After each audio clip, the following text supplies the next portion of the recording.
Salam sejahtera, terima kasih kerana bersama dengan saya di Nazlin Unity Channel. Najib boleh mohon parol jika gagal semakan kehakiman titah edendum. Wow. Pendedahan ini mengejutkan kita semua. Saya sebagai pengulas politik bebas sangat terkejut dengan kenyataan daripada Peguam Najib ini. Boleh dan layakkah? Saya nak tanya dulu dengan anda semua. Pada pendapat anda, layak sudahkah Najib memohon parol? Pada pendapat anda, layakkah Najib mendapat parol? Peguam Safi Abdullah berkata Najib Razak boleh memohon parol pada September atau Oktober ini. Apa itu parol sebenarnya? Nanti kita akan ulas lebih lanjut. Bekas Perdana Menteri Najib Razak masih berpeluang untuk bebas daripada hukuman penjara sekiranya beliau gagal dalam semakan kehakiman bagi mengesahkan kewujudan titah edendum. Peguamnya Safi Abdullah berkata, sebagai pelan alternatif, Najib boleh memohon parol pada September atau Oktober ini. Peluang untuk mendapatkan parol itu agak tinggi kerana jika ambil kira 6 tahun hukuman penjara dikurangkan, 2 tahun automatik dia sudah dapat automatic remission. Dia sudah penjara 3 tahun, jadi tinggal setahun lagi. Dia boleh buat parol katanya dalam acara town hall rakyat antara dua titah. Beliau berkata demikian menjawab pertanyaan moderator Kamarudin Ahmad berhubung tarikh jangkaan Najib akan dibebaskan jika semakan kehakiman beliau menjalani baki tempoh pemenjaraan bawah tahanan di rumah gagal. Prosiding rayuan Peguam Negara berhubung semakan kehakiman bagi mengesahkan kewujudan titah edendum akan didengar selama 2 hari bermula 1 Julai ini. Saya ingin perkenalkan kepada anda semua, ini Transfector for Life. Ini terapi imun yang meningkatkan daya imun badan kita sehingga 400%. Ramai orang kena penyakit, ramai orang yang tak sembuh-sembuh daripada penyakit kerana kelemahan daya imun badan dan imun badan kita yang jadi bodoh. Jadi dengan kelemahan daya imun badan dan kebodohan imun badan kita gagal untuk melawan penyakit daripada dalam. Berita baiknya, Transfector for Life yang saya pegang ini adalah produk yang meningkatkan daya imun badan kita.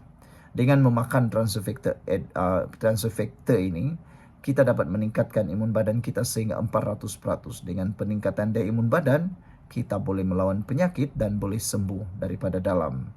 Cepat dapatkan produk yang halal, juga diiktiraf oleh doktor-doktor di seluruh dunia ini dan juga ada sijil halal. Untuk mendapatkannya, sila menghubungi nombor telefon yang tertera, WhatsApp sekarang. Ingat, kesihatan anda tanggungjawab anda. Terima kasih. Baiklah, saudara-saudara sekalian.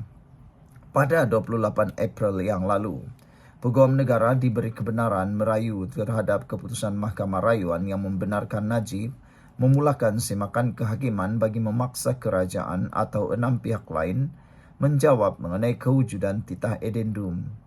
Dokumen yang dikatakan memperkenan Najib menjalani hukuman penjara di bawah tahanan rumah. Pada 6 Januari lalu, Mahkamah Rayuan membenarkan rayuan Najib untuk memulakan prosiding semakan kehakiman di Mahkamah Tinggi bagi suatu perintah memaksa kerajaan atau 6 pihak lain menjawab serta mengesahkan kewujudan titah edendum bertarikh Januari tahun lalu. Najib yang sedang menjalani hukuman di penjara Kajang sejak 23 Ogos 2022 selepas disabitkan kesalahan menyeleweng dana RM42 juta ringgit milik SRC Internasional, Sendirian Berhad memfailkan petisyen untuk mendapatkan pengampunan diraja pada 2 September 2022. Lembaga pengampunan kemudiannya mengurangkan hukuman penjaranya daripada 12 tahun kepada 6 tahun. Manakala denda dikurangkan daripada 210 juta kepada 50 juta ringgit. Dalam pada itu, Safi berkata Najib satu contoh tahanan yang baik dari segi kelakuan. Beliau juga berkata Najib sedang melanjutkan pengajian di peringkat doktor falsafah di dalam penjara dan tidak melihat ada sebab yang boleh menafikan beliau mendapat parol. PhD beliau pula berkaitan dengan pembangunan negara. Ramai yang datang dan berbincang dengannya. Dalam banyak hal, beliau adalah contoh banduan yang cemerlang, kata beliau lagi. Banduan cemerlang ya. Oke, baiklah. Apa pula pendapat Anda tentang pendapat daripada Peguam Najib yang mengatakan banduan adalah Najib ialah banduan yang cemerlang? Sekian dulu untuk kali ini. Jangan lupa tinggalkan komen Anda. Salam sejahtera. Terima kasih karena bersama dengan saya di Nazilin Unity Channel. Isu paling hangat baru-baru ini ialah cadangan Puan Zarkasi supaya Syed Saddiq Syed Abdul Rahman, Rafizi dan Khairi Jamaluddin membentuklah jajaran baharu ataupun gabungan parti baharu. Namun demikian, Syed Saddiq, Rafizi sudah pun memberikan kenyataan. Rafizi kata tiada keperluan untuk membentuk parti politik baru kerana itu hanya akan mengganggu dan menimbulkan ketidakstabilan dalam politik Malaysia. Hari ini, saya nak bentangkan kepada anda semua, apa akan jadi kalau Rafizi, Khairi Jamaluddin dan Syed Saddiq Syed Abdul Rahman meneruskan cadangan tersebut, iaitu membentuk parti baharu atau gabungan parti baharu? Menurut penganalisis politik, super team Khairi Jamaluddin, Rafizi dan Syed Saddiq boleh menjadi super team, pasukan yang hebat. Tetapi nampaknya ia tidak akan bertahan. Itu kata-kata penganalisis politik. Personality ini, perkara itu berlaku kerana personality bertentangan dan sokongan akar umbi lemah dilihat sebagai kelemahan yang boleh menyebabkan kuasa ketiga terkandas. Pasukan politik super menggandingkan nama besar seperti Khairi Jamaluddin, Rafizi Ramli dan Syed Saddiq Syed Abdul Rahman mungkin kelihatan ampuh di atas kertas namun tidak akan bertahan lama menurut penganalisis. Sebelum kita teruskan ulasan kali ini, saya nak kongsikan dengan anda semua, ini Transofactor for Life bukan ubat. Ini ialah terapi imun yang membantu imun badan kita meningkat sehingga 400%. Secara umumnya kita kena penyakit kerana imun badan kita yang lemah. Secara umumnya atau ringkasnya, kita tak sembuh-sembuh daripada penyakit kerana imun badan kita yang lemah. Dengan peningkatan daya imun badan, kita boleh sembuh daripada semua jenis penyakit kerana imun badan kita melawan daripada dalam. Bagaimana mau mendapatkan imun yang kuat? Satu jawapan yang paling senang, ambillah Transofactor for Life yang saya pegang ini untuk meningkatkan daya imun badan anda sehingga 400%. Produk ini lulus KKM, produk ini juga halal dan produk ini ialah produk yang diiktiraf oleh doktor-doktor di seluruh dunia. Jadi jangan buang masa, sila dapatkan nombor telefon yang tertera dan hubungi saya di WhatsApp. Baiklah saudara-saudara sekalian. Pasukan politik super menggandingkan nama besar seperti Khairi Jamaluddin, Rafizi Ramli dan Syed Saddiq Syed Abdul Rahman mungkin kelihatan ampuh di atas kertas namun tidak akan bertahan lama menurut penganalisis. Personality yang bertentangan dan perbezaan strategi antara ahli politik berprofil tinggi itu boleh menyebabkan sesebuah parti baru terkandas sebelum ia dapat menghasilkan daya penarik, kata pakar dasar awam Kartini Abu Taib dari Universiti Kebangsaan Malaysia. Super team mungkin gagal kerana pertembungan ego, gaya kepimpinan yang berbeza, peranan yang tidak ditakrifkan atau strategi dan kepentingan untuk bersaing, katanya. Melainkan, setiap orang sanggup bertolak ansur dan berkongsi matlamat mengalahkan lawan politik yang sama, ia tidak akan berhasil. Sebelum ini, ahli Majlis Kerja Tertinggi UMNO Puan Zarkasi bergurau, pemimpin berprofil tinggi tetapi tiada tempat dalam politik seperti Khairi, Rafizi dan lain-lain patut cuba bergabung dalam satu parti baharu.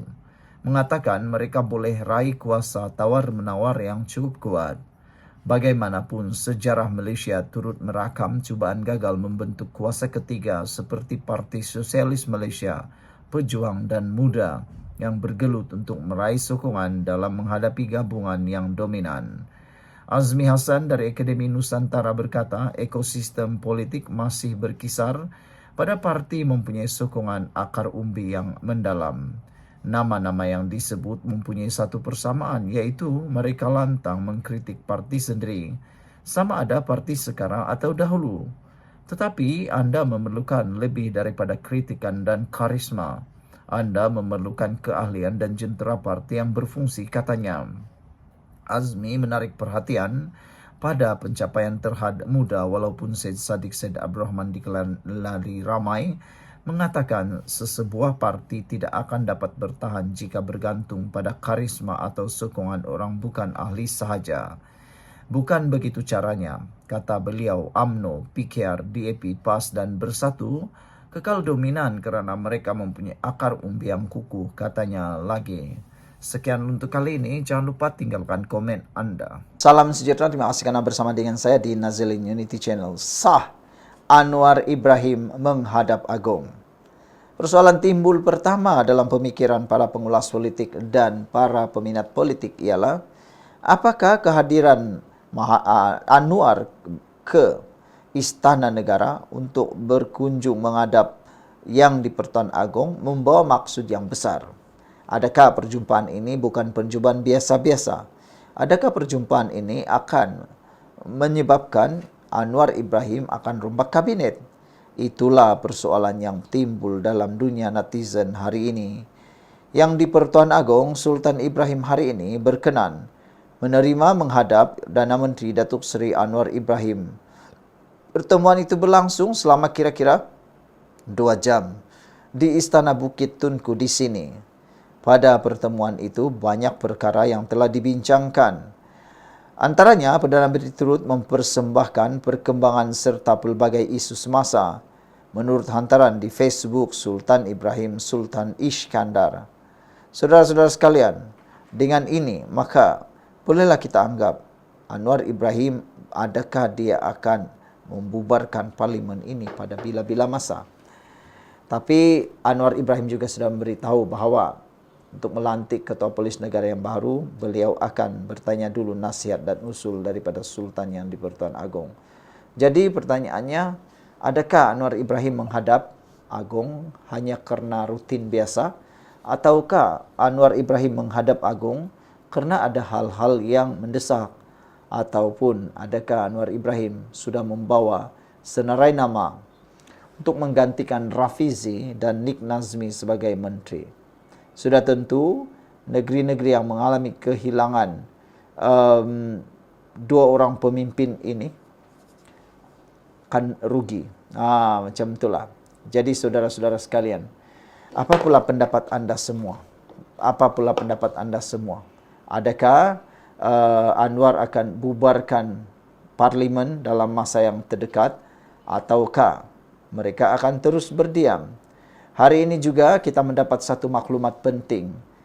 Menurut Ashraf Wajdi Dusuki, 3 tahun berada dalam kerajaan perpaduan, tak pernah sekalipun UMNO ditekan DAP. Wah, maknanya hanya naratif dan cerita-cerita kosong yang mengatakan kononnya DAP mendesak UMNO. Rupa-rupanya, kata Ashraf Wajdi Dusuki, tiada kita pernah ditekan oleh DAP. Sebelum kita teruskan, saya nak kongsi dengan anda semua, ini Transfer Factor for Life. Ini bukan ubat, ini ialah molekul imun, terapi imun yang mendidik imun dalam badan kita menjadi kuat dan bijaksana.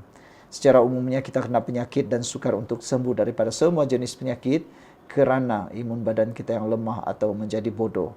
Jadi nak sembuh daripada penyakit yang saya sebutkan tadi itu bukanlah kerana adalah dengan melalui Transfer Factor for Life, kena meningkatkan daya imun badan kita. Siapa yang berminat dengan produk ini, sila dapatkannya melalui nombor telefon yang tertera. Produk ini produk saintifik, produk ini lulus halal, produk ini lulus KKM, dan produk ini adalah produk yang luar biasa. Jadi kalau nak berminat nak dapatkannya, diiktiraf oleh doktor-doktor, diperakui oleh doktor, sila hubungi nombor yang tertera.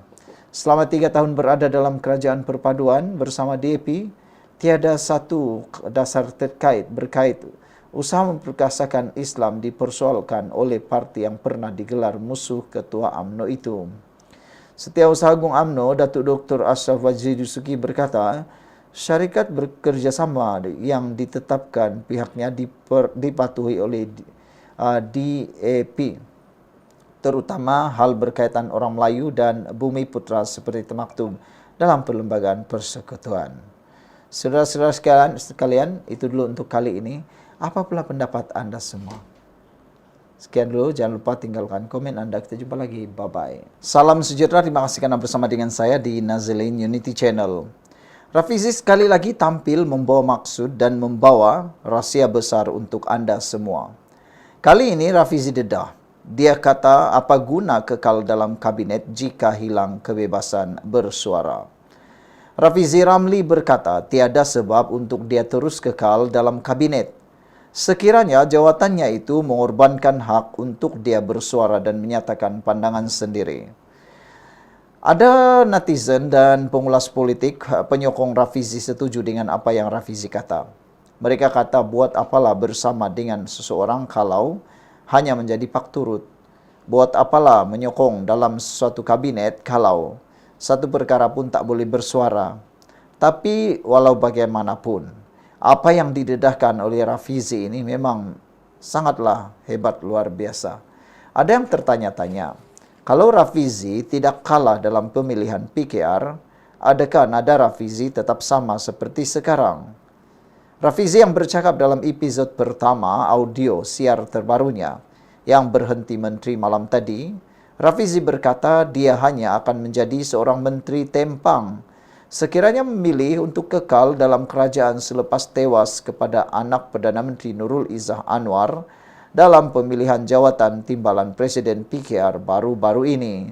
Sebelum saya teruskan ulasan kali ini, jangan lupa ini Transfer Factor for Life. Saya perkenalkan kepada Anda, Transfer Factor for Life ini bukan ubat, ini bukan mineral. Ini ialah Transfer Factor terapi imun yang menguatkan imun badan kita sehingga 400%. Secara umumnya, kita kena penyakit dan sukar untuk sembuh daripada penyakit karena imun badan kita yang lemah.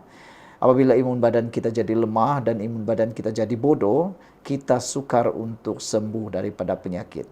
Itu sebabnya untuk sembuh daripada penyakit satu-satunya jawaban kepada seluruh masalah kesehatan ialah tingkatkan imun badan kita, maka kita boleh melawan penyakit dari dalam. Jadi transfer factor ini bukan ubat. Dia adalah terapi imun, membantu meningkatkan imun badan kita dan mendidik imun badan kita menjadi bijaksana. Saudara, produk ini produk yang lulus KKM dan juga telah pun diiktiraf oleh seluruh doktor di dunia. Coba dapatkan produk ini sementara stok masih ada. Hubungi saya di nomor telepon yang tertera. Ingat, jangan tunggu sampai lama-lama, nanti sudah tidak mempunyai masa lagi. Barulah kita terfikir, kalaulah aku makan transfer factor, tak ada gunanya lagi.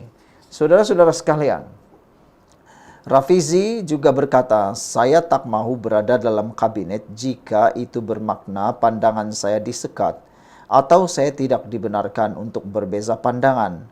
Saya tak mahu berada dalam situasi. Saya diminta supaya jangan merajuk, buat kerja sahaja untuk parti. Walaupun usaha saya memberi nilai tambah kepada PKR, saya tetap tidak diberi ruang untuk bersuara ketika secara berbeza, katanya.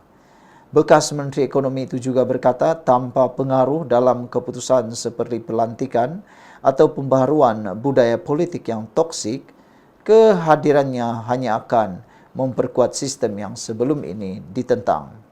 Dia menekankan bahawa penyertaan Nurul Izzah dalam pemilihan parti jelas mendapat restu Anwar sebagai Presiden PKR dan memberi isyarat bahawa tokoh terbabit tidak lagi meletakkan keyakinan terhadap kepimpinan,nya sebagai menteri atau timbalan presiden parti serta menteri ekonomi.